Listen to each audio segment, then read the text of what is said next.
제66화 양보음 제1장 때는 한겨울이라 날씨는 매서웠고 하늘에는 먹구름이 짙게 덮여 있었다.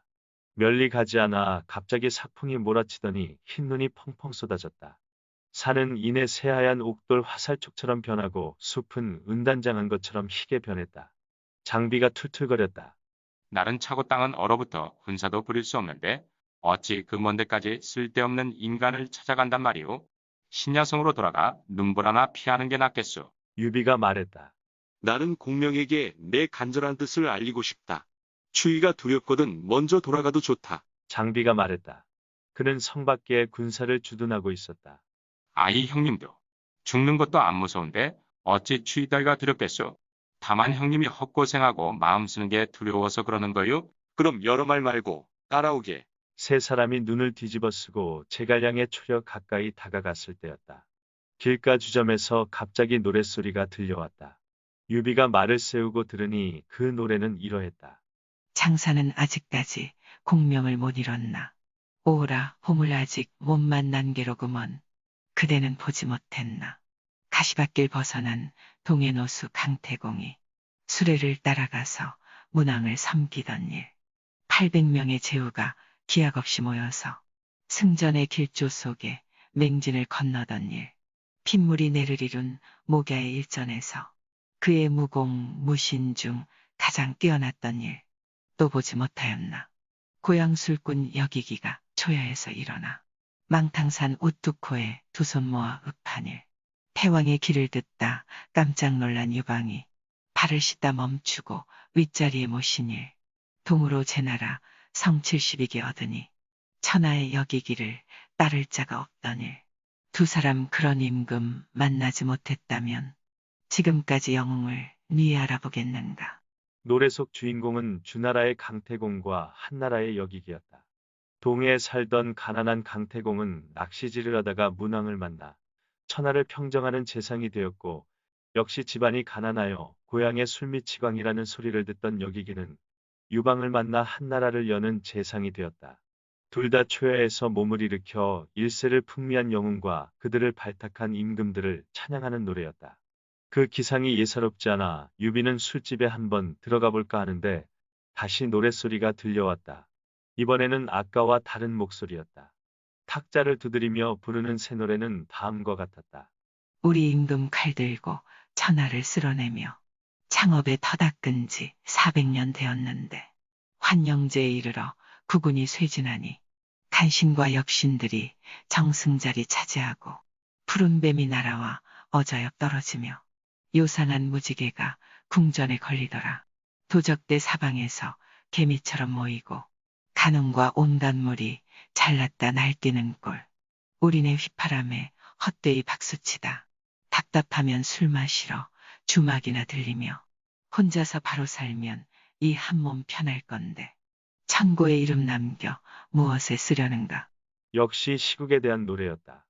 앞의 것은 천하를 웅비할 기상을 보인 데 반해 뒤의 것은 세상을 냉소적으로 보는 시각이 투영되어 있었다. 노래를 마친 두 사람이 손뼉을 치며 크게 웃었다. 그 모습을 보며 유비는 혼자 중얼거렸다. 저들 가운데 혹 와룡이 있는 게 아닐까. 이에 그는 말에서 내려 주점 안으로 들어갔다. 두 사람은 탁자에 마주 앉아 술을 마시고 있었다. 윗자리에 앉은 사람은 피부가 희고 수염이 길게 난 얼굴이었고, 아랫자리에 앉은 사람은 맑으나 조금 기이하고 예스러운 생김새였다. 유비는 그들에게 읍하며 물었다. 두 분 가운데 어느 분이 와룡 선생입니까? 수염이 말했다. 공은 니신데 와룡을 찾으시오. 나는 유비라고 합니다. 선생을 찾아 세상을 구제하고 백성을 편안히 할 제세안민의 방법을 구하고자 합니다. 수염이 말했다. 우리는 와룡이 아니라 와룡의 친구들입니다. 나는 영천의 석광원이고 이쪽은 연암의 맹공이이고. 아, 그러시군요. 두 분의 크신 이름은 들은 지 오래입니다. 이렇게 만나뵈니 반갑습니다. 마침 가져온 말이 있으니 두 분께서도 함께 와룡 선생 댁에 가시어 좋은 말씀을 들려주시죠. 아닙니다. 우리는 모두 두매에 사는 게으른 무리라 나라를 다스리고 백성을 편안히 하는 치구간민의 일 같은 것은 도통 모르니 물어보고 자시고 할 것도 없습니다. 명공께선 어서 말에 올라 와룡이나 찾아가 보시죠. 석광원이 그렇게 딱 잘라 말하는 바람에 유비는 더 이상 청하지를 못하고 작별 인사를 나눈 뒤에 와룡언덕으로 향했다. 이윽고 집 앞에 도착하자 말에서 내린 유비는 문을 두드리며 동자에게 물었다. 선생께서 오늘은 계시느냐? 예, 지금 대청마루에서 책을 읽고 계십니다. 유비는 크게 기뻐하며 동자를 따라 안으로 들어갔다. 중문에 이르자 문 위에 크게 써붙인 대련이 눈에 들어왔다. 담백함으로 그 뜻을 분명히 하고 평온함으로 원리에 이르게 하네. 유비가 대련의 뜻을 마음으로 새겨보고 있는데 문득 안에서 시으는 소리가 들려왔다. 제2장. 문에 기대어서 엿보니 초당 위에 한 젊은이가 하루 앞에서 무릎을 끼고 앉아서 이런 시를 읊고 있었다. 봉황새 참길만길 비상하며 오동나무 아니면 깃들지 않고 삼비의 구석에서 숨어 살며 참 주인이 아니면 섬기지 않고 스스로 밭갈길을 즐겨하며 내 아끼는 것이야 내 초려이고 검은 고와 책에다 정붙이며 하늘에 때가 오길 기다림일세. 유비는 노래 그치기를 기다렸다가 사랑채로 올라가서 예를 베풀고 말했다. 나는 오랫동안 선생을 흠모해왔으나 만날 인연이 없었소이다. 일전에 서원직이 추천하는 말을 듣고 댁에 찾아왔으나 뵙지 못하고 그냥 돌아갔습니다. 오늘은 눈보라를 무릅쓰고 왔는데 이렇게 조난을 뵙게 되니 천만다행입니다. 그러자 젊은이가 황망히 일어나 담례하며 말했다. 아니, 장군께선 유해주가 아니신지요? 제 형님을 만나러 오신? 유비가 뜨악한 표정으로 되물었다. 그럼 당신도 와룡 선생이 아니시오? 저는 와룡의 아우 제갈근입니다. 저희는 모두 삼형제인데 마청 제갈근은 현재 강동 손중모의 막빈으로 가 계시고 공명이 둘째 형입니다. 와룡 선생은 지금 댁에 계시오? 어제 최주평과 약속이 있어 유람을 가셨습니다. 어디로 가셨소이까? 어디로 가셨는지는 모릅니다. 어떤 때는 작은 배를 타고 강과 호수를 떠돌기도 하시고 어떤 때는 산마루에 올라 중이나 도사를 만나기도 하시고 어떤 때는 마을로 벗들을 찾아가기도 하시고 어떤 때는 신선의 거처에서 검은 고를 뜯거나 바둑을 즐기시기도 합니다. 이처럼 행적을 종잡을 수 없어 어디로 가셨는지는 알 수 없습니다. 유비는 저도 모르게 한숨을 내쉬었다. 어찌 이리 인연이 없는지 두 번씩 찾아와도 해현을 뵙지 못하는군. 잠시 앉아 계시면 차를 올리겠습니다. 그러자 성격이 급한 장비가 말했다. 거 선생인지 뭔지가 집에 없다잖소.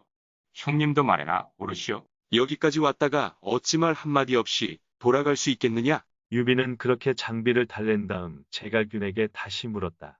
듣자니 둘째 형님 되시는 와룡 선생은 병법서인 육도 삼약에 헌할 뿐 아니라 날마다 병법서를 본다던데 그런 소문이 사실이오? 모르겠습니다. 그러자 장비가 볼멘 소리로 말했다. 그딴 건 물어 뭐 하시오? 눈보라가 심해지니 빨리 돌아가는 게 좋겠소. 그만두지 못할까?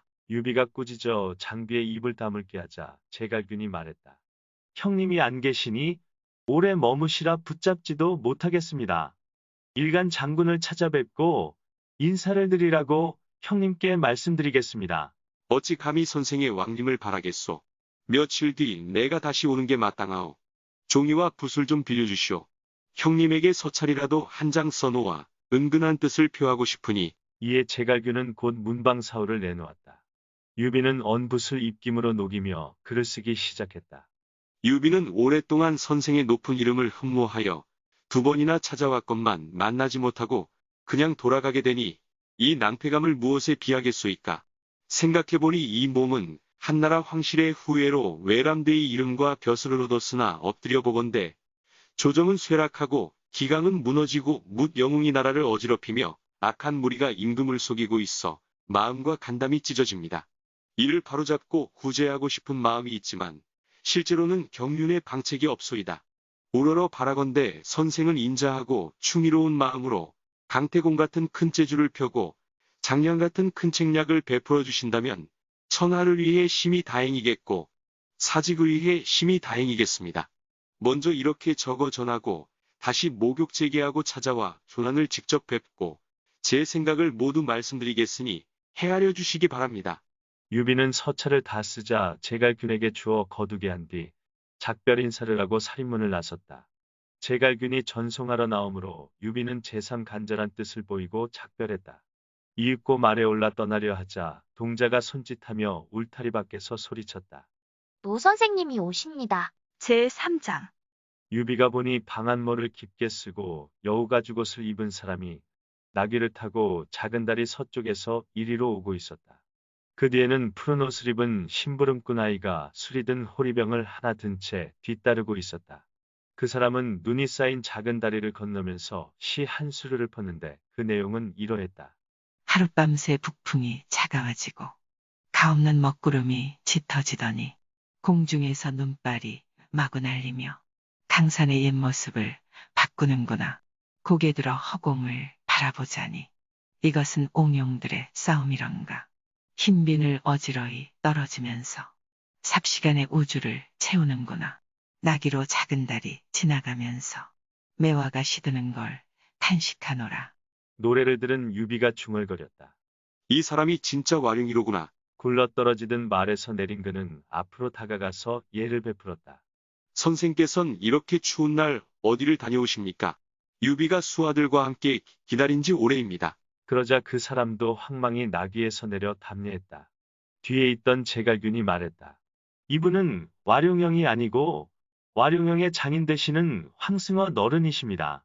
황승헌도 형주의 이름난 선비였지만 사람을 잘못 짚은 유비는 멋쩍음을 면하려는 듯이 말했다. 방금 읊으신 시를 들어보니 지극히 고상하고 절묘하더군요. 그래요. 이 늙은이가 사위집을 드나들며 사위가 즐겨 부르는 양보음을 자주 들어 외우게 되었는데 마침 다리를 건너다 울타리 사이에 피어있는 매화꽃을 우연히 보고 생각나길래 그저 읊어본 것뿐이외다. 존귀한 손님이 들으실 줄은 생각지도 못하였군요. 사위분은 만나보셨는지요? 아닙니다. 이 늙은이도 사위를 보러 오는 길입니다. 유비는 황승헌과 작별한 뒤 말을 타고 귀로에 올랐다. 마침 눈보라가 다시 몰아쳤다. 와룡언덕을 돌아보는 그의 마음은 서운하고 울적하기만 했다. 그가 눈보라 속에 제갈량을 방문했던 일을 두고 뒷사람은 이렇게 읊었다. 눈보라 맞으면서 어진이 찾아갔다. 못 만나고 돌아서니 마음이 상하더라. 개울다리 얼어붙어 돌이 미끄럽고 갈길 먼데 추위는 말 한 장 파고들며 머리엔 눈송이가 배꽃처럼 떨어지고 얼굴엔 미친 듯이 버들솜 달라붙어 말채찍을 멈추고 고개를 돌려보니 눈 덮인 와룡언덕 은빛으로 빛나되 유비가 신야성으로 돌아온 뒤 세월은 덧없이 흘러 벌써 새봄이 되었다. 유비는 점쟁이에게 길이를 택하게 하여 사흘 동안 목욕 재개하고 새 옷으로 갈아입은 다음 제갈량을 만나기 위해 다시 와룡언덕으로 가려 했다. 이 말을 들은 관우와 장비는 몹시 못마땅해 하면서 유비를 말리기 위해 함께 처소로 들어갔다. 관우가 말했다. 형님께서 몸소 2번이나 찾아가신 것만도 예우가 너무 지나치십니다. 제 생각엔 제갈량이 허명만 있을 뿐 실제 학문이 없기 때문에 만나는 것을 일부러 피하는 것 같습니다. 다혈질인 장비는 이미 여러 차례 불평을 토로했지만 말이 없는 관우도 세 번째 방문에는 불만을 털어놓고 말았다. 추운 겨울날 2번이나 찾아갔으면 그에 대한 답례로 찾아오는 것이 예의가 아니냐는 것이었다. 노고의 문제가 아니라 자존심의 문제였다. 그리고 이러한 반발심 속에는 자신들의 형인 유비가 제갈량에게 보이는 지나친 예우와 애정에 대한 질투심 같은 것도 작용하고 있었던 것으로 보인다. 그러나 유비의 생각은 달랐다. 그렇지가 않다. 옛날 제나라 황공은 동곽의 야인을 만날 때도 5번이나 찾아갔는데 하물며 내 경우는 이 시대의 대현을 만나려는 일이 아니냐. 그러자 장비가 대뜸 반발했다. 형님이 잘못 보셨소. 그따위 촌놈이 무슨 대연이오? 이번에는 형님이 가실 것도 없소. 안 오겠다면 내 밧줄로 묶어서라도 끌고 오겠소. 그러자 유비가 꾸짖었다. 너는 주나라 문왕이 강태공을 찾아갔던 일화도 듣지 못하였느냐. 문왕 같은 분도 현자를 공경하였거늘 내 어찌 그처럼 무례한 것이냐. 이번에 너는 가지 마라. 운장하고만 갔다 오겠으니. 2분 형님이 가시는데 어찌 이 아우만 뒤에 남겠소? 장비가 우기자 유비가 다짐을 두었다. 같이 가고 싶거든 예를 잃지 말든지. 예, 잃지 않겠소. 장비의 다짐을 받은 후에 유비 삼형제는 말을 타고 종자들과 함께 융중으로 향했다. 읽어주는 고품격 삼국지는 다음 화도 계속됩니다. 이번 이야기를 재미있게 읽으셨다면 좋아요와 구독을 눌러주세요. 그리고 작품을 해설하는 프롤로그도 꼭 읽어주세요.